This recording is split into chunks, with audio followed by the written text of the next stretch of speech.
Cadre prestigieux, adresse sélecte, c'est dans l'un des restaurants les plus en vue que le Conseil mondial de la diaspora algérienne a choisi d'accueillir son iftar féminin, une soirée d'exception pensée exclusivement pour les femmes où l'élégance du lieu n'avait d'égal que la richesse des échanges.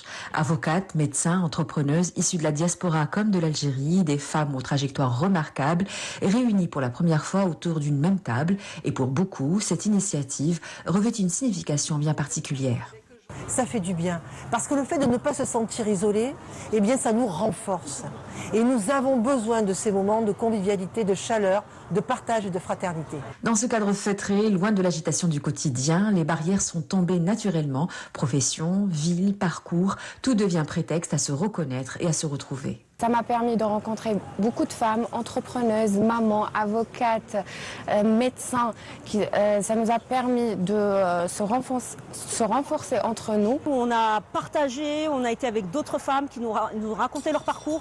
C'est hyper intéressant d'être toutes dans cette sororité. La sororité, le mot revient spontanément comme une évidence. Ces femmes qui font avancer la société au quotidien, souvent dans la discrétion, souvent sans reconnaissance, trouvaient ce soir-là un espace rien que pour elles.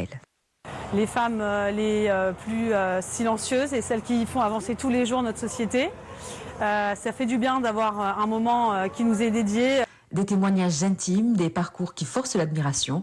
Et pour conclure cette soirée sur une note de fierté et d'avenir, la neurologue Lamia Bencherif a adressé un message vibrant à toute une génération. Le message que je passe aux jeunes filles, c'est de croire à leurs rêves et à leurs ambitions et faire confiance en elles. Et la femme algérienne est capable parce qu'on appartient à une mère qui nous rassemble, qui s'appelle l'Algérie, et vive l'Algérie. Un iftar d'exception, mais surtout un acte fort du Conseil mondial de la diaspora algérienne, celui d'offrir à ces femmes, le temps d'une nuit de Ramadan, la place et la lumière qu'elles méritent depuis toujours.